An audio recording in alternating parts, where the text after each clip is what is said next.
Gálatas, capítulo de número 5. Eu quero introduzir a nossa aula com esse texto, uma tirinha, né? A gente não recomenda muito aí que fique pegando textos sortidos, mas é dentro de um contexto e tá tudo certo. A gente não vai pegar o texto fora do contexto para gerar nenhum pretexto para vocês, tá bom?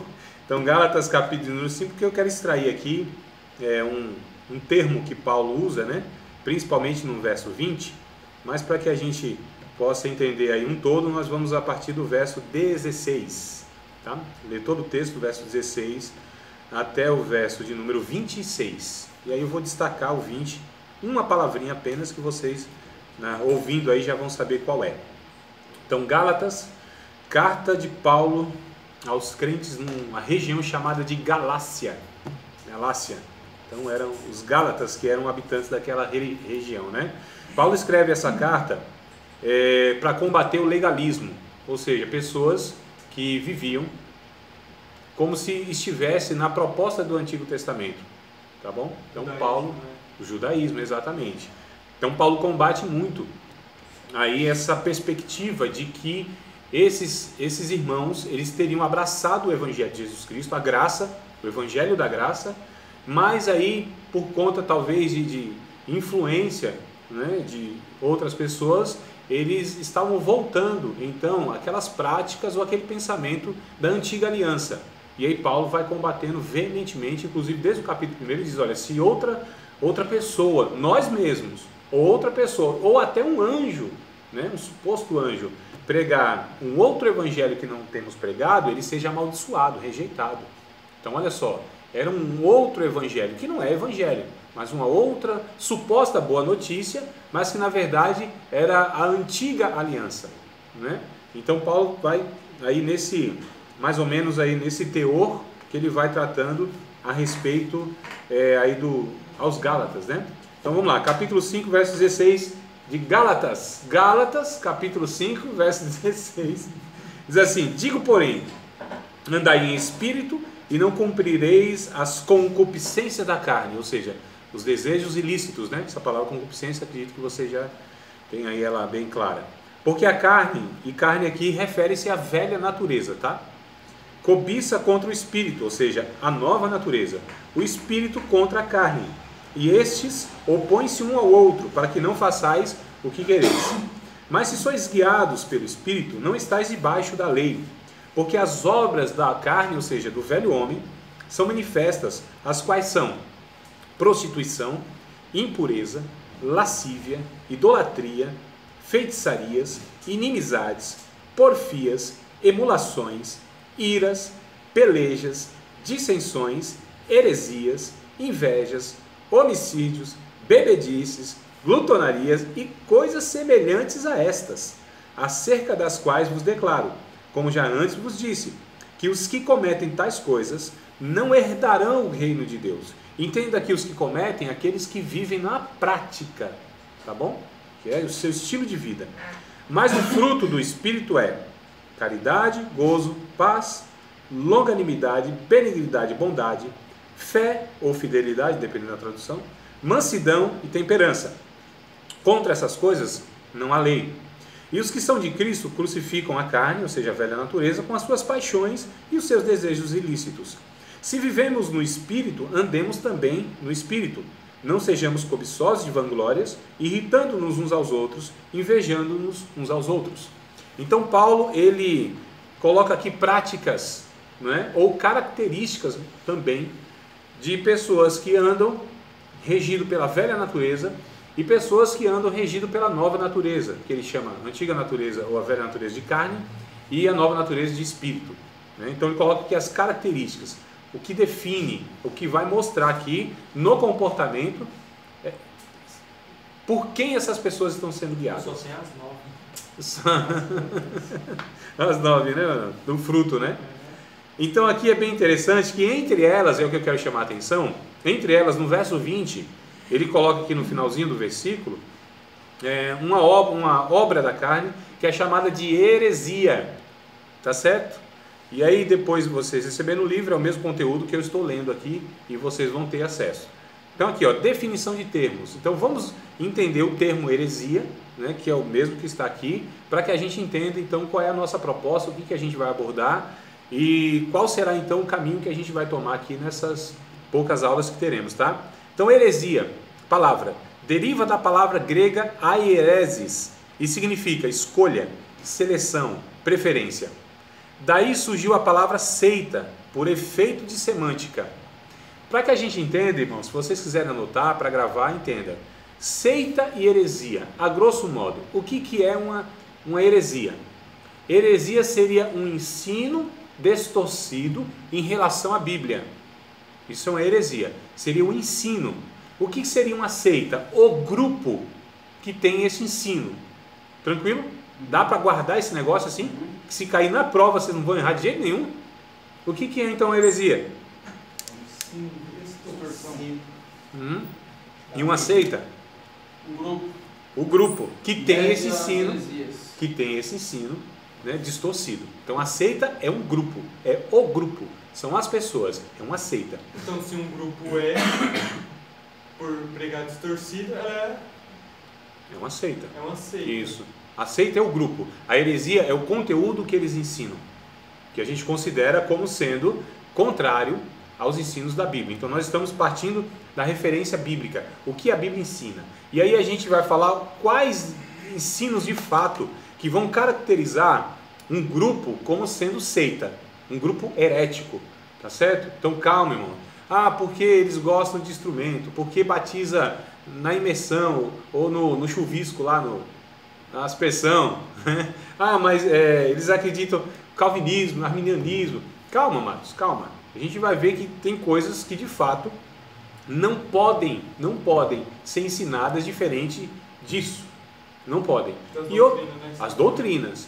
E aí a gente vai ver o que é doutrina, o que é um ensino dogmático. Então, dogma é uma declaração que se faz acerca da verdade. É uma declaração. A doutrina é a verdade. Tá certo? Olha aí. Não é isso que vocês estavam falando? Quem estava falando? Vocês estavam discutindo isso? Não, aqui você estava aqui. Sim, exato. De dogma e doutrina. Isso, exatamente. Então, vamos definir agora. Então, o que seria um dogma? Dogma é um ensino criado por uma tradição religiosa, por um grupo, em dado momento da história, que eles declaram que a verdade é essa e essa, mas necessariamente não é a verdade, é uma declaração de um grupo. Tá certo? Verdade é aquilo que está estampado nas Escrituras, inclusive de uma maneira muito clara, e que não pode ser negociado. Por exemplo, se um grupo, eles não acreditam na trindade ou a triunidade, que é o que vocês estudaram, né? Então vou tentar pegar algumas matérias que vocês já tiveram contato, para que vocês então falem, opa, isso aqui não. Então assim, a triunidade é uma doutrina fundamental, fundamenta, apoia, dá estrutura à fé cristã. Isso não pode ser removido. Não é questão de opinião, é uma questão que, se você tirar essa base, desmorona, não é? A dupla natureza de Cristo. Então Jesus foi homem, literalmente homem, e ele também era 100% Deus. Então se você tira também essa verdade da dupla natureza de Cristo, é muito perigoso. Se você não considera, não, Jesus só foi Deus. A primeira epístola de João, inclusive, a primeira epístola, ele diz assim, olha, aquele que não confessa que Jesus veio em carne, esse é o espírito do anticristo. Saíram de nós, mas não era de nós. Não é? Vê se você acha aí, acho que é primeira a João, capítulo 3, veja se é 3 ou é 4, alguma coisa assim. É muito interessante, amados, porque de fato a Bíblia ela coloca alguns, deixa eu ver, tanto o 2, 1 João 2 e 18, nós podemos ler, quanto também nós podemos ler o mais para frente, né? Deixa eu ver. Quanto o 4 também. Então vamos ler os dois textos. 1 João capítulo 2, verso 18, e depois nós leremos o 1 João capítulo 4, tá bom? Então olha só que coisa interessante. 1 João 2 e 18. Filhinhos, é já a última hora, e como ouvistes que vem o anticristo, também agora muitos se têm feito anticristos, por onde conhecemos que já é a última hora. Saíram de nós. Então preste atenção essa expressão. Saíram de nós. O que geralmente é uma seita, que nós lemos aqui. Uma escolha, uma seleção, uma preferência, uma divisão. Então são grupos que saem do cristianismo, né, via de regra. São grupos que derivam dali, da verdade, e eles criam uma doutrina que é contrária, ou que é contraditória e que é herética. Então são grupos. Olha, desde aqui já havia isso. Nós vamos estudar isso, sobre grupos, inclusive, que havia no judaísmo, anterior ao cristianismo.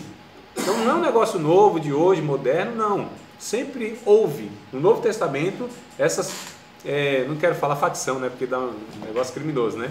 Mas esses grupos, irmãos, tá certo? Calma que a gente vai chegar lá. Então, verso 19, saíram de nós, mas não eram de nós.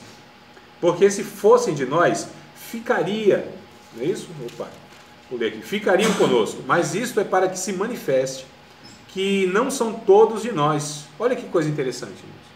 Então, esses grupos que participaram aqui da comunidade ou de algumas comunidades de fé no Novo Testamento, eles, a princípio, eram cristãos ou eram pessoas que tinham contato ou convivência com os cristãos, porém foram desenvolvendo ensinos que eram contrários aos ensinos dos apóstolos.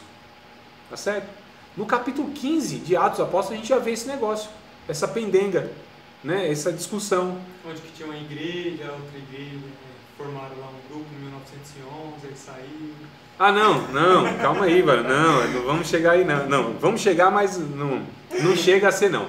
Isso que a gente vai tratar. Tô brincando. Sim, eu sei que você está brincando, você provoca. Os irmãos nem estão sabendo aqui, você está me provocando. Lembra não? Só porque eu tô com a rua azul aqui, ó, no Pentecoste. Então, o que acontece? No capítulo 15 de Atos, a gente já percebe aí essa divisão, essa dificuldade de chegar num consenso, num entendimento. O que havia lá? Nessa realidade, havia os apóstolos e havia um grupo que estavam perguntando, um grupo de judeus, inclusive, a maioria me parece lá que eram fariseus, porque muitos fariseus se converteram ao evangelho, né, capítulo 15, e aí eles falam, e agora, esses gentios? Eles estão querendo abraçar também o evangelho, mas são gentios, então eles vão ter que guardar a lei, o sábado, se circuncidar, eles vão ter que guardar aquela lei chamada de dietética, né? Lei dietética, ou seja, que alimentos podiam e não podiam. Mas isso era o que, irmãos? Isso fazia parte da antiga aliança, não é isso? Então olha só, esse grupo que eram de judeus, que se converteram ao evangelho, eles ainda não tinham a maturidade e o ensinamento de entender que essas coisas, elas eram meramente do Antigo Testamento, que teve uma finalidade lá e que agora isso foi ressignificado. Não tinha o peso, né? O Evangelho, ele não trouxe esse peso do Antigo Testamento de observar minuciosamente tudo isso que tinha no Antigo Testamento. Então houve já essa questão, essa tentativa ou essa quase que divisão. Aí os apóstolos tentando falar uma coisa, falando outra, até que Tiago, ele vem com a palavra e ele diz assim, olha, é o seguinte, pareceu bem a nós e ao Espírito Santo não impor encargo nenhum nessas pessoas. Se abstém da prostituição, da idolatria e do que é sufocado, né, do sangue. Fazendo isso, bora tocar o barco. Tá certo, irmão? Então isso foi resolvido. Então já começaram ali a ter um consenso a respeito dos ensinamentos. Ainda a Bíblia não tinha sido formada. Paulo ainda não tinha escrito essas 3 epístolas. Tiago ainda não tinha escrito. Pedro ainda não tinha escrito. João, ninguém tinha escrito coisa nenhuma. Aqui eles iam, o que tu quer compartilhar alguma coisa? Não, é só abster-se da comida sacrificada aos ídolos e Romanos 14, Coríntios 10. Exato. Mas depois nós chegamos lá que é um negocinho, calma aí, Elis. Vigia na terra dos viventes, tu não vai me complicar logo no começo não. É que tem um bocado de coisa para a gente discutir. Eu talvez nem entre em algumas questões, mas porque eu quero dar base para vocês. Com essas bases, eu entendo que vocês vão ter condições, inclusive, para distinguir outras coisas e ter parâmetro, entendeu? Então a questão é, o que eu quero que vocês entendam agora, o que é uma heresia? Heresia é um ensino que deriva, que sai, né, de doutrinas bíblicas de uma forma distorcida, tá certo? Isso é heresia. Agora vamos então entender depois, nós vamos entender o que é doutrina bíblica mesmo. Aquilo que não pode ser negociado. Que se um grupo, ele não professar exatamente aquilo, esse grupo não pode ser considerado cristão de fato. Não pode, não pode. Por exemplo, um grupo que nega a realidade da triunidade. Não pode, amados. Não tem como. Se eles negarem o sacrifício único, vicário de Cristo, não pode ser um grupo cristão. Se eles negarem a dupla natureza de Cristo, não pode ser. Aliás, se eles falarem que Jesus não veio como ser humano, não são cristãos. Não podem ser considerados, porque são doutrinas basilares, fundamentais e essenciais. Agora, se eles falarem assim, não, a ceia tem que ser celebrada com pão sem fermento e com o suco da uva. Não, mas tem que ser com vinho mesmo, porque o negócio é vinho e tudo. Não, isso aí é coisa periférica. Periférica. Meramente uma preferência denominacional, uma tradição denominacional. Essas coisas ficam no âmbito de uma igreja local. Tá certo? Não digo nem que é certo nem que é errado. Eu estou dizendo que não tem peso de doutrina. Isso são, na verdade, ensinos que homens criaram ao longo da história, por entendimento diferente. Mas se fizer aquilo ou deixar de fazer, concernente à salvação, tanto faz quanto tanto fez. Não influencia absolutamente coisa nenhuma no caráter cristão, para a eternidade, nada, amados. Ah, precisa usar tal roupa, a gente aqui usa terno, não, aqui pode vir de bermudão e chinelo. Também, amados, isso são coisas irrelevantes, são acordos locais que se fazem. E aí a Bíblia não trata dessas minúcias, desses detalhes. Então esses pepinos, essas coisas supérfluas, ficam supérfluas em comparação com doutrina, isso que eu estou falando. Não é supérfluo se aquela comunidade entendeu que a gente tem que viver daquela forma. Ah, eu não concordo de viver assim, só vai você diferentão lá, não faça isso. Procure uma igreja que você se identifica, para não ficar prejudicando os irmãos. Não é não, irmão? Diga, Frank. No caso da Santa Ceia, está incluído nisso? Como assim? Ou não? Não, isso que eu disse, uns entendem assim, não tem que ser o vinho mesmo, né? Porque era o vinho que Jesus usava. Tem que ser um pão sem fermento, não pode ser bisnaguinha Seven Boys triturada, entendeu? E que não tanto faz como tanto fez. Não, tanto faz como tanto fez. São símbolos, são representações. Você entende? Então assim, se a pessoa não quiser tomar, não quer dizer que ela não vai para o céu, é isso? Não estou falando de... Aí não, calma aí, é o seguinte, eu não estou falando se a ceia é ou não é uma prática cristã, isso é fato, fato, então isso é indiscutível, a ceia é uma prática cristã. Agora o que se ensina a respeito disso, o entendimento que se tem a respeito disso, aí é outra história, mas a prática... Lógico que não, a prática da ceia, isso é cristão, não é? Agora, quando deve fazer isso? Toda semana? Todo mês? Uma vez por ano? Dependendo da igreja? Tanto faz. Isso são acordos locais, é isso que eu estou dizendo. Vocês entendem? Então são acordos locais. Então tem coisas, amados, que são essenciais, tem coisas que não são essenciais. Martinho Lutero, ele tem uma frase muito interessante, que é assim: aquilo que é essencial, nós devemos ter unidade. Aquilo que não é essencial, nós temos diversidade. E em todas as coisas, caridade. Entenderam? Essencial, unidade. Não podemos dividir aquilo, porque aquilo é essência. Essência. Agora tem coisas que não é essencial. São importantes, faz parte de uma convivência. Então isso, diversidade. Não tem problema. Mas diversidade, eu digo, uma igreja local aqui, outra igreja local aqui. Então Deus deixou alguns acordos que nós poderíamos fazer como igreja local, desde o que não fira a doutrina bíblica. Estão compreendendo então essa questão? Desde o que não fira. Então assim, a prática da ceia é cristã, ninguém questiona isso. Nunca vi ninguém questionar. Né? Alguns desavisados, eu estou falando assim, eu estou falando uma igreja local, um movimento protestante evangélico, eu nunca vi questionar a ceia. Tem doido para tudo quanto é lado, pode ser que alguém questione, né? Eu digo como grupo, como indivíduos, então a gente tem tudo na igreja, cada um pensa o que quer, é meio complicado, a gente não dá conta aí de abordar tudo isso aí. Mas a questão, voltando, é o seguinte: então tem coisas que são essenciais, tá certo? Não pode ser considerado cristão. a única fonte que nós temos de ensino, de regra de fé e prática, são as escrituras sagradas. Qualquer movimento que pegar qualquer outro escrito e dizer que tem o mesmo peso das escrituras, não pode ser considerado cristão. E aí você pega os mormons, você pega os testemunhos de Jeová, os adventistas do sétimo dia, e você pega inclusive tradições... CBB. Também. CCB você está falando, né? Sim, CCB. Também. Depois a gente fala ela vai estar aqui no conteúdo também, tá? Mas agora não.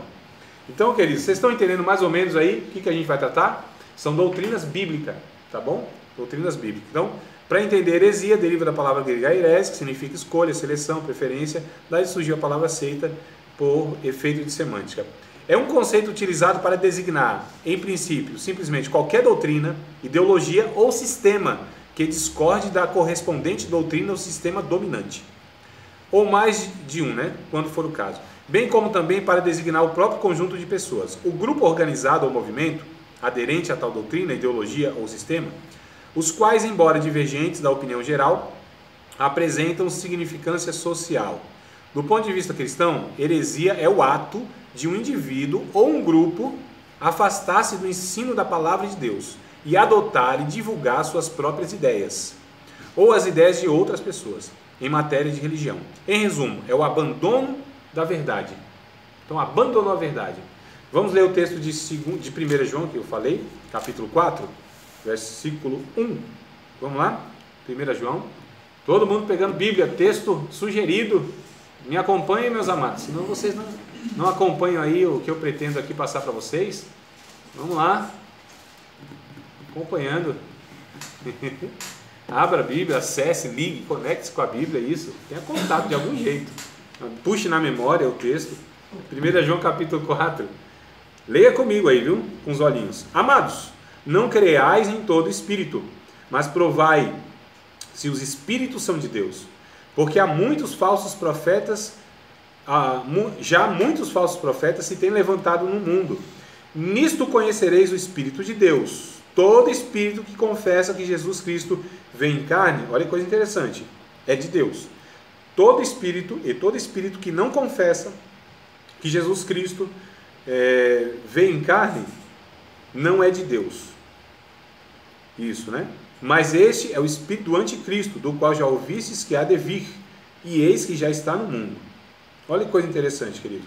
O anticristo aqui para João é aquele que é contrário a Cristo, que prega o contrário a respeito da vida de Cristo, da obra de Cristo e dos ensinos de Cristo. Esse é o anticristo. É que a gente sempre, quando ouve a palavra anticristo, remete lá ao final da história, não é? O enviado do Satanás, que vai fazer prodígio e tudo mais. Mas aqui, o João e os apóstolos, o próprio Paulo também, se não me falha, ele vai trazer a expressão, ou é Pedro, não me lembro, sobre essas pessoas que elas ensinam e têm ensinos contrários a Cristo, é chamado de anticristo. Pedro, não é? Se você lembrar o texto, me ajuda aí, Eros. Então, ele vai falar sobre o anticristo. Timóteo, 1 Timóteo também nós temos, enquanto Eros busca aí o texto paralelo. 1 Timóteo, queridos, capítulo 4, vamos lá, os demais? 1 Timóteo, capítulo de número 4. Vamos ver um texto bem interessante. Quando eu falar para vocês 1 Timóteo, vocês entendem a segunda, tá? Então, 2 Timóteo, capítulo 4. 2 a Timóteo. Carta de Paulo a Timóteo. Mas nós vamos ler a primeira também. Nós vamos ler os dois, na verdade, né? Tanto 1 Timóteo 4 quanto 2 Timóteo 4. É por isso que eu me veio na memória, mas são os dois. Vocês estão onde? O 2 Timóteo 4? É isso? Todo mundo aí achou, Rony? Jefferson engatilhado aí, varão? Tu enxerga essas letrinhas pequenas? Porque eu estou vendo elas daqui, mas elas são pequenas, né? Não? É grande? Tá certo, varão. Estou vendo a Bíblia pequena aí. Vamos lá, 2 aos Coríntios, 2 Timóteo, capítulo 4, verso 1. Olha o que está escrito, que coisa interessante, do 1 ao 5. Conjuro-te, pois, diante de Deus e do Senhor Jesus Cristo, que há de julgar os vivos e os mortos na sua vinda e no seu reino, que pregues a palavra, e insista, a tempo e fora de tempo, redarguas, repreendas, exortes com toda a longanimidade, olha aí, Eris, e doutrina. Longanimidade é mais do que paciência, você sabe, né? É suportar até que seja necessário. Misericórdia. É uma extensão da paciência. A paciência tem limite. A paciência acaba. Quando acaba a paciência, começa a longanimidade. Tá certo? Que é algo sem fim. Eu achei um texto bom aqui que você vai usar. Tá bom, calma aí, segura aí. Só segura essa informação também. Então, ensinar, pregar a palavra, redarguindo, repreendendo, encorajando, com toda a longanimidade e a doutrina, o ensino. Porque virá tempo em que não sofrerão a sã doutrina. Então, olha só, o contrário da heresia é uma doutrina sadia, tá? Sã doutrina. Mas tendo comichão nos ouvidos, ou ouvidos formigando, né? Barulho, ruído no ouvido, amontoarão para si doutores, conforme as suas próprias concupiscências, seus desejos ilícitos. Então, olha só, há doutores, irmãos, há teólogos, há ensinadores e eruditos de heresia. Tá bom? Verso de número 4. E desviarão os ouvidos da verdade, voltando às fábulas, que é essas histórias imaginárias, né? Mas tu se sobra em tudo, sofre as aflições, faz a obra de um evangelista, cumpre o teu ministério. Então a recomendação que Paulo dá a Timóteo. Vamos lá para 1 Timóteo. Na ordem começar lá e vir para cá, mas não tem problema. 1 Timóteo capítulo 4. Aqui Paulo é ainda um pouquinho mais enfático a respeito aí desses ensinos equivocados, né? 1 Timóteo 4, verso 1 até o 5. Mas o Espírito expressamente diz que nos últimos tempos desviarão alguns da fé, apostatarão alguns da fé. Queridos, o que nós entendemos aqui é que as pessoas estavam andando na fé, não é? Só que elas desviaram da fé. Então a gente vai ver depois. Essas pessoas que foram líderes desses grupos heréticos, eles tiveram algum contato com o Evangelho, a maioria deles. E saíram de grupos, né, onde o Evangelho era pregado. E deu uns 5 minutos, uma loucura, tiveram uma visão, supostamente algum anjo apareceu, tiveram alguma revelação, e agora começaram então um outro movimento, no caso herético. E Paulo advertiu, ainda que um anjo, então a gente vai ver o Joseph Smith, por exemplo, o camarada disse que apareceu um anjo lá, e mostrou para ele um monte de lâmina de ouro, estava escrito as doutrinas, e ele disse, olha, está tudo errado que estão falando aí toda a história, e agora você vai ser o cara que vai receber aí a revelação. E ele começa a escrever então um camarada que o livro de Moroni. O arcanjo, o Gabriel, Pedra de Meca, conhece essa história? Sim, e ele saiu da onde? Teve contato com o quê? Com o Evangelho, né? Tá falando do Mahomet, o tal do Maomé. Né? Então a gente vai percebendo, amados, que é isso aí, é o que a Bíblia fala que iria acontecer, aconteceu mesmo. Vamos lá. Mas o Espírito expressamente diz que nos últimos tempos apostatarão alguns da fé, dando ouvidos a espíritos enganadores, queridos. Olha só que coisa grave. E a doutrinas de demônios. Nós não estamos brincando aqui. O Paulo está dizendo que isso é fomentado, é promovido, é causado por espíritos demoníacos que enganam as pessoas acerca de ensinos. E essas pessoas, elas vão enganando muitas outras mais. O próprio Paulo diz em Timóteo, se não me falha a memória, 2 Timóteo capítulo 3, diz que os homens maus, deve ser 3:12 ou 3:13, 2 Timóteo 3:12 ou 3:13, depois confere aí, que os homens maus vão de mal a pior, enganando e sendo enganado. Olha que coisa terrível. Eles enganam pessoas a respeito dos ensinos e estão sendo enganados pelos demônios que trazem então toda essa confusão mental e doutrinária. Não é brincadeira, né, irmãos? É o 13, né? 2 Timóteo 3:13, não é, Nercy? Isso. É isso mesmo, né? Os homens maus vão de mal a pior, enganando e sendo enganados, né? Exatamente. Olha só, queridos. Então, esses homens foram enganados por espíritos, tá? Espíritos demoníacos. Nem sempre diretamente, não é que apareceu lá um demônio em forma de anjo. Algumas vezes sim, outras não. Outras, de fato, esses espíritos conduziram essas pessoas no entendimento. Ou por outras pessoas até mesmo, tá? Verso 2. 1 Timóteo 4:2. Bora lá voltar, querido? Não sei onde vocês estão. Nós vamos voltar lá para acompanhar a leitura. Pela hipocrisia de homens que falam mentiras, tendo cauterizado a sua própria consciência. Olha só. Proibindo o casamento e ordenando a abstinência dos manjares, que Deus criou para os fiéis e para que conheçam a verdade, a fim de usarem deles com ações de graças. Porque toda criatura de Deus é boa e não há nada que rejeitar, sendo recebido com ações de graças. Porque pela palavra de Deus e pela oração é santificado. Então já havia nesse tempo pessoas que ensinavam aquilo que não tinha nada a ver. Isso aqui é proibido, isso aqui não pode, isso aqui não... Entende, irmãos? Essas coisinhas que o próprio Paulo vai dizer em Colossenses, são coisas que são tradições de homens, doutrinas de homens. Essas coisas, elas têm até aparência de piedade, mas para nada serve. Capítulo 2 de Colossenses, vamos ler o texto. Capítulo 2 de Colossenses, verso 16 até o 23. Irmãos, o que eu estou fazendo aqui? Eu não estou falando aqui, porque eu estou dando aula, tentando dar aula. Eu estou falando o que eu estou fazendo aqui, pegando textos bíblicos, não é? Em cada declaração minha, ou estou tentando fazer isso, em cada declaração estou pegando um texto bíblico para que a gente se apoie. Qual que é, irmãos, a nossa base? É Bíblia Sagrada. Bíblia Sagrada. Então nós precisamos pegar textos bíblicos o máximo possível a respeito de uma declaração que a gente faz. Então a declaração pela declaração não vale muita coisa. É preciso saber se essa declaração tem base bíblica, né? Tem fundamento bíblico, tem coerência bíblica. Eu não estou falando de um textozinho, não. Eu estou falando porque o que eu estou pegando aqui? Vários textos, e de autores diferentes, inclusive, né? Só que eles falam da mesma coisa. A Bíblia é coesa, a Bíblia é harmônica, a Bíblia é inerrante, não tem erros doutrinários. Então, quando a gente pega, por exemplo, uma declaração de uma heresia a respeito de eles querem fundamentar uma doutrina. Tá, eles estão pegando esse texto aqui. Agora, qual que é a regra de hermenêutica para quem já fez a matéria hermenêutica? Qual que é a regra, irmãos? O contexto todo, né? O texto com contexto. E se há outros textos em outras partes da Bíblia que pode confirmar aquilo. Confirmação bíblica, né? Isso, não é? Então, tá, isso aqui tem aqui eu peguei esse texto, um versículo, 2, 3, alguma coisa assim, para declarar essa doutrina. Opa, será que isso é suficiente? Se não há nenhum outro texto na Bíblia e aquilo serve de base, tudo bem. Mas se há outros textos, então vamos buscar os outros textos para ver se de fato aquilo é coerente.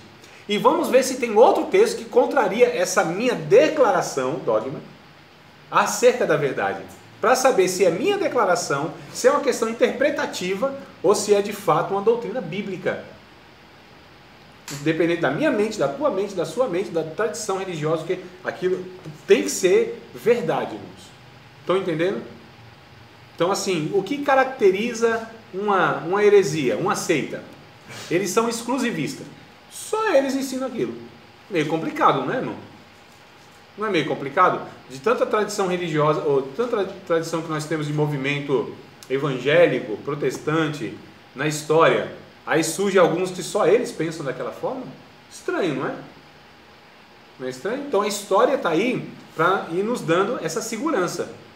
Porque desde lá dos apóstolos, desde lá dos concílios, vocês já estudaram a história da igreja, quem estudou sabe disso, já foi criando-se os credos, ou seja, o que a igreja crê, e baseado tudo aí nesses concílios, onde esses representantes nas épocas, né, da igreja no mundo, eles iam confirmando e com respaldo bíblico. Então nós temos aí 325, né, que é o concílio de Nicéia, temos o concílio depois não que tem esse, depois tem esse salto, tem outros mais, mas só para vocês entenderem que dados momentos da história tiveram esses concílios e eles não se contradizem entre si. Então 325 talvez foi o primeiro, que é o de Nicéia, né? Onde foi cunhada a palavra trindade, onde foi elaborada a questão da dupla natureza de Cristo, da triunidade, do que a igreja crê, da definição da igreja una, católica, apostólica, ela é santa, una, católica e apostólica. Então a igreja é isso. Cristo, Jesus, é Deus de Deus, luz de luz, né? Verdadeiro Deus de verdadeiro Deus, gerado, não criado. Igualmente o Espírito Santo também é Deus e o Pai, Criador de todas as coisas e tudo mais. É o credo apostólico, é o credo, isso, 325. Aí você pega o concílio de Trento, na cidade de Trento, né? 1523, mais ou menos, se não me falha a memória. 1523 até o 46, mais ou menos isso, que é ali na época da Reforma Protestante, né, onde Martinho Lutero surge então com aquelas refutando os ensinos heréticos da Igreja Católica na ocasião. Então olha só, e de lá para cá também nós tivemos outros mais, né, com os filhos. Não foram todos famosos, né, que nem os passados. Tanto os quanto passados 12 pais eram os melhores que tinha, depois só foi José, pega isso daí. De alguma maneira, Erickson, o que o Erickson está falando é assim, nos primeiros séculos houve de fato os pais da igreja, né, que chama porque esses foram aqueles que principiaram e fundamentaram todos os ensinos dos apóstolos, do Novo Testamento no caso, foi Agostinho, Agostinho de Hipona, Irineu de Leão, Atanásio, nossa, tem um bocado aí, né? São 12. Tem um monte aí, Então assim, eu não vou lembrar agora. Mas esses são chamados de Tomás de Aquino. Eu ia falar Tomás de Aquino. Aí, ó, tá vendo? É de Deus, né, Manão? É a mesma coisa, então, Tomás de Aquino. Certo? Depois vieram outros mais. Então, na verdade, o que se deu após isso foram esses homens, essas pessoas, olha para cá, olha para mim, olha para cá. Eu não sei se vocês estão caçando aí, eu fico meio desconfiado. Olha para cá, meu. Esses homens, eles foram, na verdade, não elaborando novos ensinamentos, eles foram perpetuando, dando continuidade a esses pais da igreja, aos ensinos dos apóstolos, não é? Então, essa que é a questão, amados, nós temos referência. Como que eu chego agora e vou reinventar a roda? Uma doutrina nova, Deus me revelou, agora descobri a verdade. Como assim? Então eles consideram 2000 anos de história? É isso? Como que pode vir, de repente, um movimento pentecostal de 100 anos e desconsidera 1900 anos de história? Como é isso? Reinventando tudo isso. Como que pode ser um negócio? Não pode ser. Como que vem um movimento hoje e fala, não, a igreja, ela é assim, agora está tudo errado lá para trás. Como assim? É muita soberba. É muita loucura. Não é não? Então você despreza milênios ou séculos de história fundamentado na teologia? Não estou dizendo que a teologia, porque a teologia ela vai sendo construída. Cada um é filho do seu tempo. Tá certo? Nós somos filhos do nosso tempo, então nós elaboramos uma teologia, mas não pode ser uma teologia totalmente discrepante, totalmente divergente dessa que vem até hoje, amados. O engraçado é que Santo Agostinho pega os pensamentos de Platão e Tomás de Aquino já de Aristóteles. Olha o tanto de tempo, eles só vão arrumando. Exato, só vai ajustando. Calvino pegou o ensinamento de Agostinho para criar o calvinismo. Exato. Quer dizer, o Calvino não criou o calvinismo. Não, foi o Santo Agostinho que tinha... Não, o calvinismo foi criado pelos seguidores de Calvino. Sim, tá. Não, porque assim, o que eu estou dizendo As ideias dele foi do Santo Agostinho. Isso Mas os calvinistas que nós temos, na verdade, eles são mais calvinistas do que o próprio Calvino. Ele não gostava de ser chamado assim. Não, claro que não. Como os luteranos também. Esses homens nunca pretenderam, irmãos, criar igreja, sabe? Colocar lá a placa de igreja. Nunca pretenderam ser absolutos. Eles propunham aquilo que eles entendiam. E não queriam forçar ninguém, não. Viu? Quer dizer, uma ocasião ou outra a gente percebe que havia, às vezes, essa ênfase. A questão é, então tem aí essa, olhe para cá, olhe para mim, olhe para cá, meus amados. Está faltando unção na minha vida. Não é possível que esses irmãos se despeçam com tudo na vida. Mandar bilhete, né, pro pai, né? Mandar bilhetinho, né? Mau comportamento, tá bom. Então o que acontece, queridos? A gente precisa entender que sempre houve isso. Deixa eu pegar lá no Novo Testamento para a gente entender que isso não é novidade. Isso sempre aconteceu, isso sempre vai acontecer. Nós que temos sempre que voltar às Escrituras Sagradas e examiná-las, porque Jesus disse no capítulo 5 de João, verso deve ser 39, alguma coisa assim, examinai as Escrituras, porque vocês vão cuidar de ter nelas vida eterna e são elas que testificam de mim. Queridos, é responsabilidade de cada um de nós buscar nas Escrituras Sagradas. Cada cristão, cada discípulo de Cristo tem o dever de conhecer a sua fé escrita e estampada aqui, queridos. Sabe por que tem um monte de gente seguindo, um monte de louco? Porque essas pessoas são omissas. Confiam em professores de teologia cegamente, confiam nos seus líderes, supostos profetas, pregadores que vêm não sei de onde, que ninguém nem conhece, a vida, a conduta, nada. Então nós somos muito loucos. Damos ouvido a todo mundo e abraçamos aquilo com verdade e não vamos conferir como os crentes bereanos faziam. Será possível que a gente não vai crescer nunca? Eu não estou bravo. Vou até amenizar aqui. Perseverança. Né? Eu não estou bravo. A questão, queridos, é por isso que surgem essas coisas. Sabe por quê? Pela negligência dos cristãos. Pela negligência de cada um de nós, que vai abraçando tudo e vai propagando e está tudo certo. Não, irmãos, não. Deus, Ele vai cobrar de cada um de nós. Temos cérebro. Nós temos cérebro. Nós temos o mesmo Espírito que habita na vida do professor, do teólogo, do pastor, do iluminado que seja nessa vida. É o mesmo Espírito. Nós precisamos, cada um de nós, buscarmos o entendimento bíblico, orando a Deus. Pegando, essas pessoas são referências, irmãos, porque tem gente que é referência, não é absoluta, mas são referências, está aí 30, 20, 30, 40, 50, 60 anos pregando o Evangelho, o cara com uma vida reconhecidamente cristã. Russell Shedd, por exemplo, o cara não é absoluto, mas deixou um legado enorme para nós, não é? E se a gente pegar vários outros aí, são pessoas sérias. Agora dá ouvido um monte de aventureiro, um monte de fanfarrão que tem por aí. Não. Então a gente precisa... Vamos voltar ao texto bíblico. Lá em Mateus, capítulo de número 22, versículo de número 15 até o 29, mais ou menos. Bora lá, varão. Mancebo, tu queria compartilhar algum texto aí que eu lembro? Era o de Pedro. Então, pra gente não perder aí esse trem, hein? Compartilha com a gente. 1 Pedro, capítulo...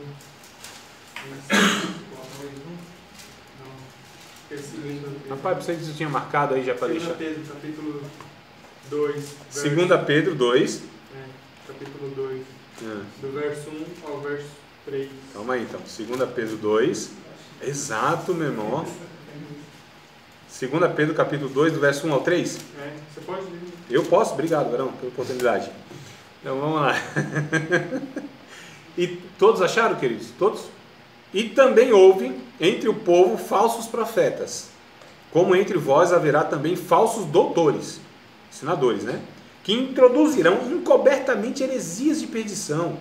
Olha só, e negarão o Senhor que os resgatou, trazendo sobre si mesmos repentina perdição. E muitos seguirão as suas dissoluções. Dissolução é uma vida sem regra, né? Um negócio desregrado, isso é dissolução. Pelos quais será blasfemado o caminho da verdade, e por avareza farão de vós negócio com palavras fingidas, sobre os quais já de largo tempo não será tardia a sentença, e a sua perdição não dormita. Não está dormindo, não. Vai vir sobre essas vidas aí. Obrigado pelo texto, Edson. Esse texto aqui é muito fundamental para que a gente possa aqui entender tudo isso que eu estou falando. Então, queridos, é claro o texto, não é? Olha só, falsos doutores, falsos profetas. Os profetas que Paulo se refere, o que o próprio João se refere e o que Pedro se refere, são aqueles que anunciam, são os pregadores. Eles são chamados desses falsos profetas, ou dos profetas, né? Falso, no caso. São esses que propagam. Pregadores, queridos. Tem que tomar muito cuidado com esse negócio. Pregador falou, mas eu não quero saber do que o pregador falou. Eu quero saber se o que ele falou tem base bíblica, tem ensino bíblico. Então o cara que declara muita coisa e fala muita coisa, mas não traz, não fundamenta a sua declaração em texto bíblico, aí calma aí, irmãos.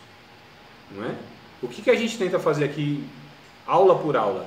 Pegar textos bíblicos e tentar trabalhá-los. E em cada declaração, buscar lá a base, não é isso? E é assim que tem que ser toda a pregação. Tá bom? Então vamos lá no texto de Mateus, capítulo de número 22. Eu quero falar para vocês então dessa realidade desses grupos que sempre houveram desde a época de Jesus. Deu um trabalho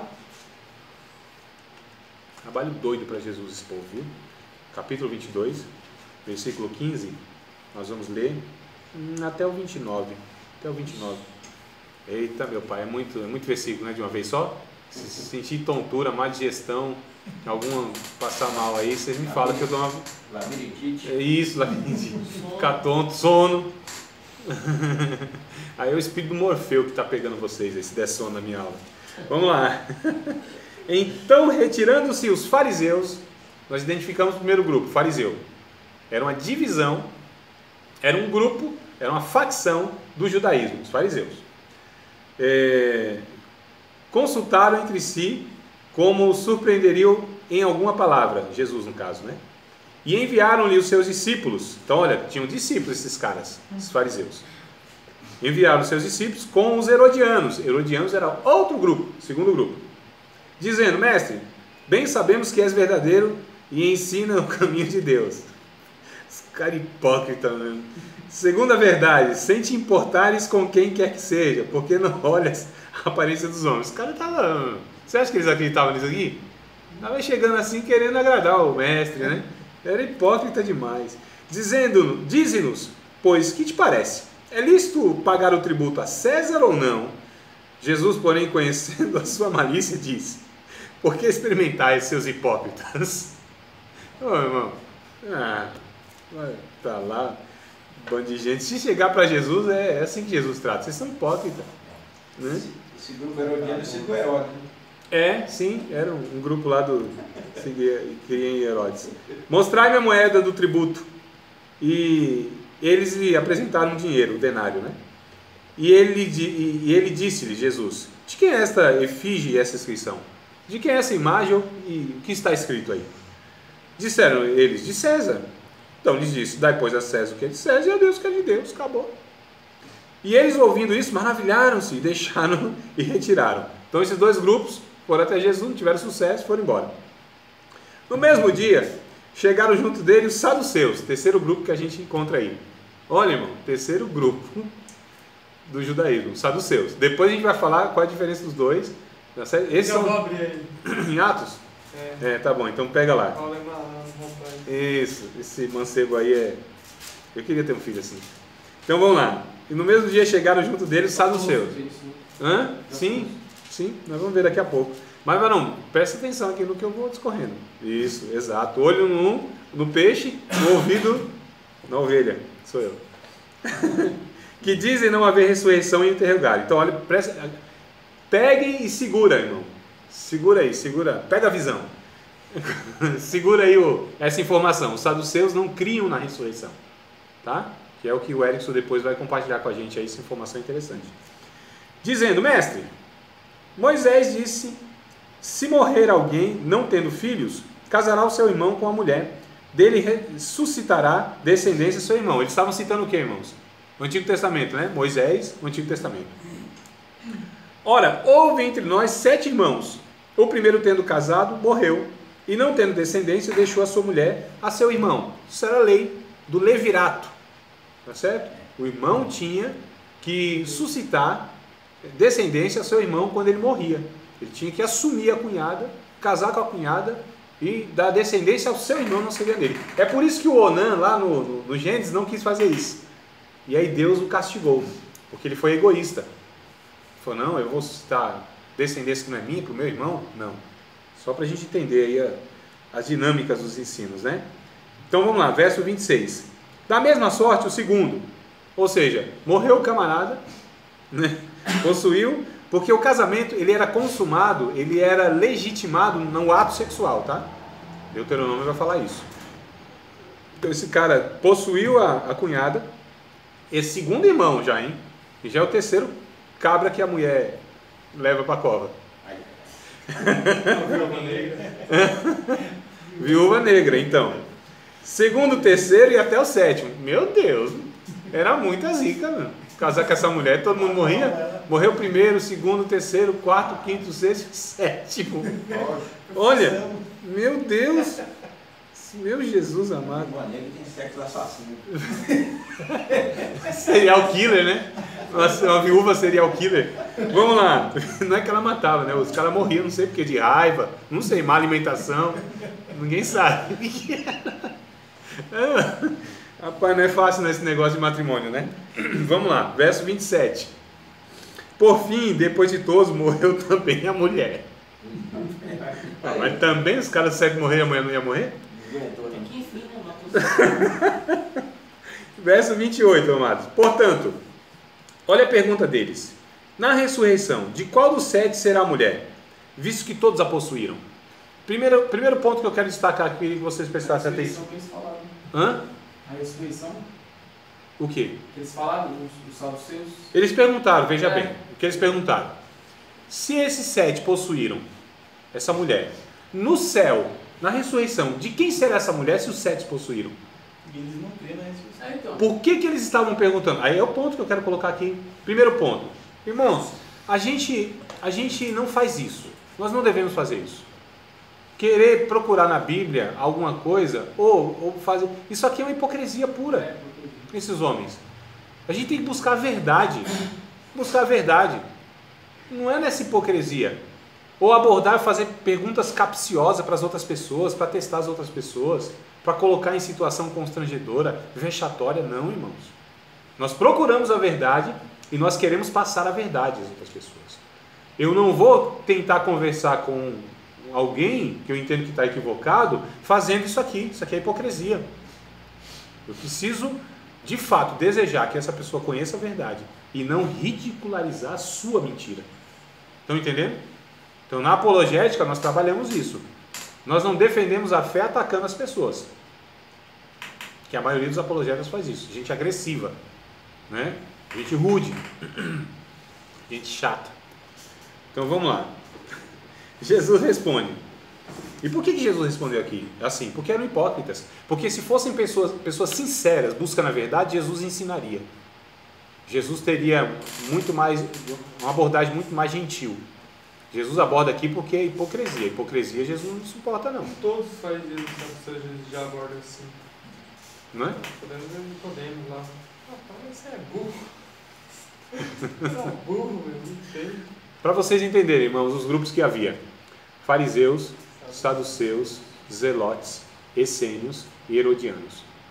Esses eram os grupos que havia, os principais. Fariseus.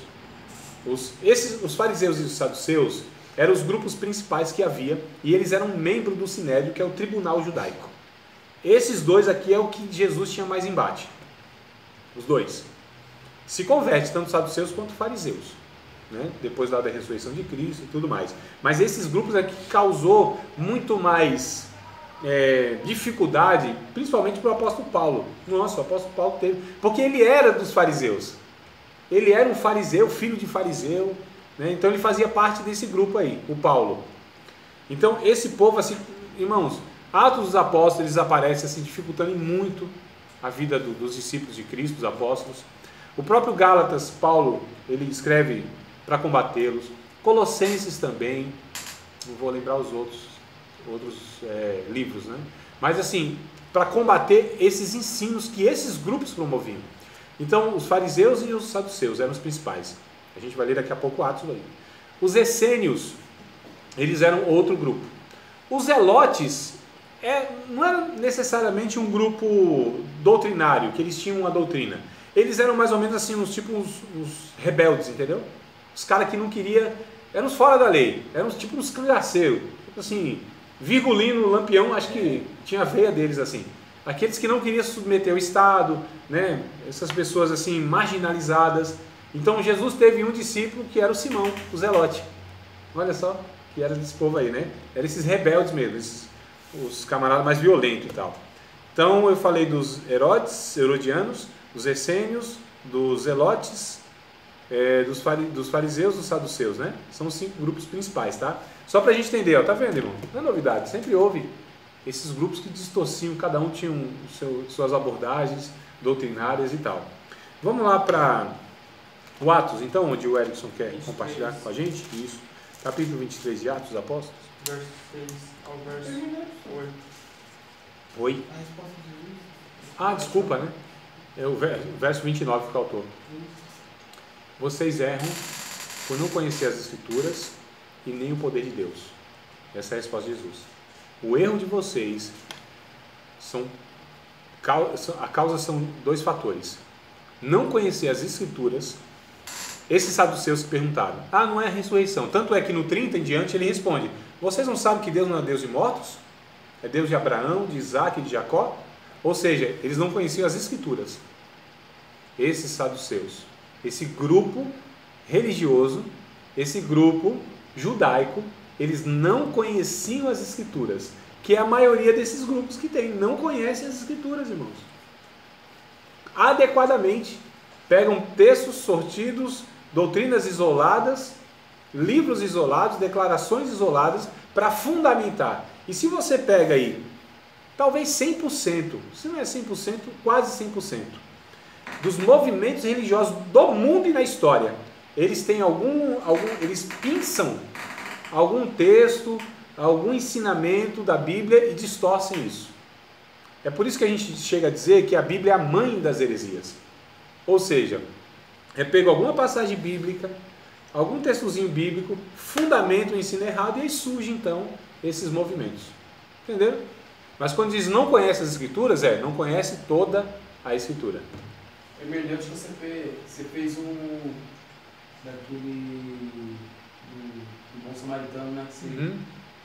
Isso. Você inverteu tudo lá. Ali é você pegar um texto e colocar a interpretação da sua cabeça nele, né? Isso. Que é chamar de exegese. Você pega da sua imaginação, da sua conclusão e põe no texto. Então você está ferindo o texto. Você está mutilando o texto. Conhece, ela vai cair, né? Claro, por quê? É o que eu estou falando. Então uma pessoa fala e o outro lá, nossa, é de Deus coisa nenhuma. A pessoa não tem critério. Os cristãos, amados, não têm critério, não tem discernimento bíblico doutrinário para ouvir uma pessoa e distinguir se aquilo de fato é palavra de Deus ou não. Principalmente no nosso meio pentecostal, onde os sinais, onde a pirotecnia, onde o carisma, onde o falar bem, onde a aparência conta demais, né? Então assim, tem movimentos no Brasil, que eles, religiosos, protestantes, cristãos, eles acreditam em tudo e em todos, menos na Bíblia. Tem um pregador, acho que é o Paulo Júnior, ele foi pregar assim, gravata, né? Ele falou assim, que pegou a igreja que não aceitou. Aí ele falou, não se preocupe não, vou mandar minha gravata vir pregar aqui no meu lugar. O cabra é bruto, né? O fariseu só pregava o Pentateuco, não? Não, é os saduceus que pregavam só o Pentateuco. Esses saduceus. Por que não expandia na carta de crônica? Os saduceus só tinham esses 5 livros como sendo base deles. Você pega hoje o judaísmo, eles têm um Antigo Testamento. Você entendeu? Você pega as igrejas neopentecostais e judaizantes, eles fundamentam os seus ensinos no Antigo Testamento. Igrejas, irmãos, que são movimentos, entre aspas, cristãos, não é? Você não tem igrejas judaizadas, que a gente chama, onde você tem lá vários paramentos, né, indumentária. Você vê assim, o cara não é um pastor evangélico, o cara é um judeu, na indumentária, na prática também, no que ensina, na forma que ensina. Então você tem hoje igreja, olha que absurdo nós chegamos. Você tem hoje um movimento religioso, entre aspas, cristão, que o templo deles é um templo do antigo judaísmo, que é o templo de Salomão. Aí você entra nessas igrejas ditas evangélicas, você tem lá práticas, não só questão decorativa. Se é uma questão decorativa, é bonitinho, eu acho bonito os negócios aí, não é? Bonitinho. Bandeira de Israel, eu acho bonito, eu acho. Bandeira de Israel, um candelabro lá, aquele castiçal, arquinha da aliança, eu acho bonito como peça de decoração. Agora, você dá significado a essas coisas, como no Antigo Testamento, é meio complicado. Aí você já está fugindo, então, daquilo que o Novo Testamento propõe. E nós cristãos, para nós cristãos, o Novo Testamento, irmão, é referência de comportamento e de doutrina, não é Antigo Testamento. O Antigo Testamento para nós só continua sendo tido como referência de comportamento e de ensinamento se o Novo Testamento confirma. Porque se o Novo Testamento não confirma, o Antigo Testamento para nós foi invalidado como prática e como ensino. porque teve um propósito pedagógico na história a respeito de uma nação. Entende? É por isso que o livro de Hebreus, o livro de Hebreus, viu? Que eu tava tentando, o livro de Hebreus também é falado muito para combater essa questão do legalismo. Romanos também. Romanos e Gálatas parece que anda junto. Também que o Romanos é muito doutrinário, né? Então ali pega tudo, né? Tudo e todos. Então, ali se a gente não tivesse todas as outras cartas de Paulo, não é que não tinha importância. Mas o Romanos seria suficiente para a gente ter uma base muito boa a respeito da doutrina cristologia, martiologia, soteriologia, aquelas coisas bem essencial mesmo, entendeu? Lógico que as outras cartas também elas são igualmente importantes, né? Mas aquela é mais doutrinária. Mas no livro de Hebreus, por exemplo, vai falar, a antiga aliança é antiga, ficou ultrapassada, obsoleta. Senão não haveria necessidade de uma nova. Por que tem a nova? Porque a antiga ficou ultrapassada, caducou, entendeu? Mas não é Bíblia, não é Palavra de Deus, mas calma, a gente precisa, à luz do Novo Testamento, a gente enxergar o Antigo Testamento. Estão compreendendo, amados? Pregador, igreja, que usa muito nos seus sermões Antigo Testamento, olha, é para se desconfiar se essa igreja de fato é cristã, né? Vamos voltar para o Atos capítulo de número 23. Bora lá? Eu estou animado, viu? Estou animado hoje, animado. Isso é animação minha, não é? Começando a nova matéria, entendeu? Querendo passar para vocês assim um negócio, isso, varão. Receba aí, receba. Então, estou animado aqui, eu estou entusiasmado, estou empolgado. É por isso que eu estou assim, eu não estou bravo não. Cheio, varão, cheio da... Não, varão, eu sou ungido. Capítulo 23, então, né, Erickson? Qual é o versículo que você propôs pra gente, meu irmão? 6? Do 6 a 8? Pode ser ou um pouquinho mais? 6 a 8. Então, vamos lá. Se quiser antes ou depois. Capítulo 23, a partir do verso de número 1, então. Eu gosto de ler o texto todo assim. Não sei por que vocês estão preferindo essas tirinhas de vocês. Mas o que fala bem não é o outro. Não, vamos ver aí, varão. Tudo aqui tem um negócio bom pra gente entender. Já que vocês preferirem, então eu vou ler do 1 até o 11. Tá bom? 11 versículos aí. Vamos lá. Eu estou animado, hoje eu estou animado. Eu quero ler Bíblia aqui. Capítulo 23 de Atos dos Apóstolos, verso 1. E pondo Paulo os olhos no conselho, disse: varões e irmãos, olha o conselho, o tribunal judaico. As pessoas julgavam, esses homens julgavam, acho que tinha 71, se não me falha a memória. Esses homens julgavam todas as questões doutrinárias de Israel. E até mesmo algumas questões civil, né? E aí era constituído de dois grupos, fariseus e saduceus, tá? Esse tribunal tinha esses dois grupos aí. Pondo Paulo os olhos no conselho, disse: varões e irmãos, até o dia de hoje tenho andado diante de Deus com toda boa consciência. Mas o sumo sacerdote Ananias mandou aos que estavam junto dele que o ferissem na boca, deram um murro na boca de Paulo. Então Paulo lhe disse: Deus te ferirá, parede branqueada. Isso aqui é a mesma expressão que Jesus usou lá no capítulo 23 de Mateus, chamando aqueles homens, aqueles fariseus, líderes religiosos, de sepulcro caiado. Parede branqueada e sepulcro caiado é uma expressão semelhante, que quer dizer hipocrisia, ou seja, uma aparência, mas de fato é outra coisa. Então chamou o sumo sacerdote de hipócrita, sepulcro caiado. Tu estás aqui assentado para julgar-me conforme a lei, contra a lei me mandas ferir? Paulo era osso duro de joelho. E os que ali estavam disseram: injurias o sumo sacerdote de Deus? E Paulo disse: não sabia, irmãos, que era o sumo sacerdote. Ele dá uma de Miguel aqui, irmão. Mete o louco, 7-1. Isso, segundo os adolescentes aí, meteu o louco, um 7-1, né? Então aqui, Paulo também, ele temia pela sua vida e de vez em quando dava eu vou escapar aqui, acho que eu falei demais e tal. Paulo disse: não sabia, irmãos, que era o sumo sacerdote, porque está escrito: não dirás mal o príncipe do teu povo. Ligeiro, Paulão era ligeiro, meu irmão. Terminou um soco na boca. Lógico, ele ficou injuriado, tomou um soco na boca e já falou um monte, né? Aí depois falou: o quê? Tu está injuriando o sumo sacerdote? Eu não sabia, desculpa aí, eu pensei, porque a lei diz, né, irmão? A gente não pode fazer isso, né?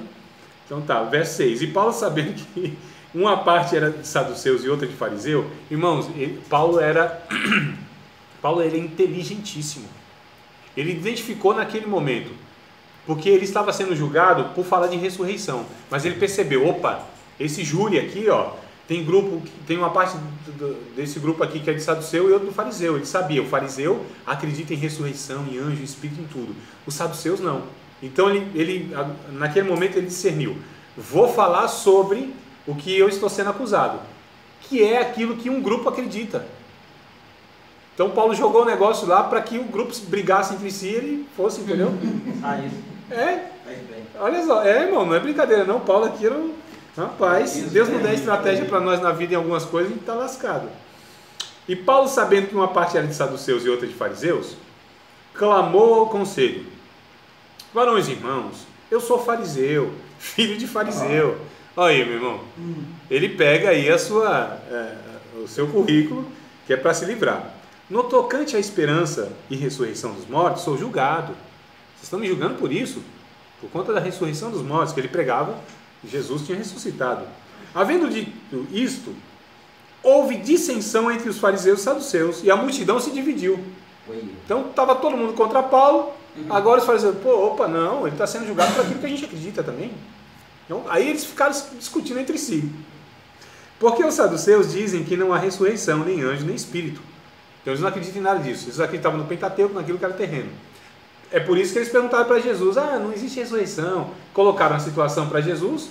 E agora, se o Senhor diz que existe ressurreição, e esses homens aqui que possuem a mulher, e no céu vai ser de quem? Percebe, irmão? Né? Então os saduceus dizem que não há ressurreição, nem anjo, nem espírito. Ou seja, nada sobrenatural. Nada. Eles acreditavam. Mas os fariseus reconhecem uma e outra coisa. E originou-se um grande clamor, e levantando-se os escribas da parte dos fariseus, contendiam dizendo: nenhum mal achamos neste homem. Se algum espírito, anjo, lhe falou, não resistamos a Deus. Oi, irmão. Havendo grande dissensão, o tribuno, temendo que Paulo fosse despedaçado por eles, mandou descer a soldadesca, um grupo de soldados, né, para que o tirassem do meio deles e o levassem para a fortaleza. Na noite seguinte, apresentando-se-lhe, o Senhor disse: Paulo, tem bom ânimo, porque como de mim testificaste em Jerusalém, assim importa que testificasse também em Roma. Testifique-se também em Roma. O que eu quero trazer então com essa passagem toda? Grupos, irmãos, sempre houve, que ensinaram coisas assim distorcidas. Aqui nós tínhamos dois, fariseus e saduceus. Nenhum nem outro ensinava o correto a respeito das doutrinas pregadas pelos apóstolos do nosso Senhor Jesus Cristo. Nenhum e nem outro. Então é possível que a gente encontre 2, 3, 4, 5 grupos discutindo entre si e todos estejam equivocados. Né? É possível. Porque assim, para o calvinista, o arminiano é herético. Para o arminiano, o calvinista é herético. Para o histórico, o pentecostal ensina besteira. Para o pentecostal, o histórico deixa de ensinar aquilo que ele julga, inclusive, talvez ser o principal. Vocês percebem, então, que a tarefa nossa não é tão fácil assim? Que nós estamos, na verdade... Olha para cá. Nós estamos assim, amados, começando essa fala a respeito dessa matéria. E nós temos um trabalho danado, muito grande, para que a gente caminhe nessas comunidades de fé, nessas profissões de fé, ouvindo esses doutores, pregadores, professores, pastores, falando cada um acerca daquilo que eles acreditam que de fato é verdade. Mas nós todos, como os discípulos de Cristo, somos desafiados a conhecer a nossa fé, porque nós não podemos depositar a nossa alma, a nossa eternidade, o nosso destino e nem a nossa vida aqui na mão das outras pessoas. Nós não podemos, nem de professor, nem de pastor, nem de suposto profeta, nem de ninguém.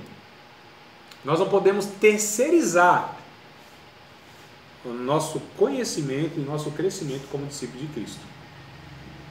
Né? Nós somos responsáveis, queridos. Nós somos responsáveis diante de Deus. E nós devemos fazer isso. Conhecer Bíblia. Né? É lógico que a gente sempre vai ter pessoas chamadas por Deus para nos ensinar. Mas essas pessoas não são absolutas. Então é possível que vocês façam o curso comigo, 3 anos. Vão ouvir um bocado de coisa, um bocado de opinião minha e tal. De repente você ouve outra pessoa falando outra coisa. Aí a escolha sempre será de vocês. E a responsabilidade sempre de vocês. Eu tenho a parcela minha de responsabilidade diante de Deus, ensinando vocês. E vocês têm a parcela de responsabilidade diante de Deus para que vocês cheguem a uma conclusão. Né? Ficou pesado o negócio, ficou? Mas é assim, irmão. Responsabilidade. Se nós queremos ser adultos na fé, nós temos que assumir responsabilidades. As criancinhas não querem, preferem. O outro lá ensina, confio nele. Essas pessoas podem, de repente, ter uma pessoa muito coerente na vida delas, como guias, como instrutores, né? Como seus líderes. E aí, glória a Deus, vai ter uma pessoa que vai instruir ela direitinho. Mas se não tiver? E se não for uma pessoa compromissada, sensata, que tem critérios bíblicos para ensinar? Então essa pessoa vai se arriscar a fazer isso?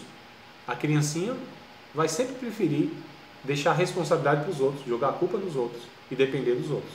Mas nós não queremos ser criança o resto da vida, né? Nós nascemos no Evangelho, criancinha. Nós queremos crescer na fé, no entendimento, para ter uma convicção e a consciência, para adorar a Deus a partir dela, de uma maneira mais adequada. Essa é a minha recomendação para que a gente possa, então, estar caminhando. Deixa eu ler mais um negocinho aqui e a gente encerra, tá? Seita deriva do termo latim, que é secta, e significa seguidor.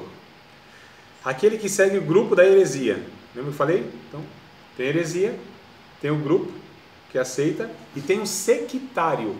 Quem é o sectário? Aquele que segue, então, esse grupo, que é chamado de seita, que aderiu ao ensino heresia, né? O ensino de heresias. Então, sectário é o seguidor dessa seita. Religião, do latim religare, usado na Vulgata, que significa prestar culto a uma divindade.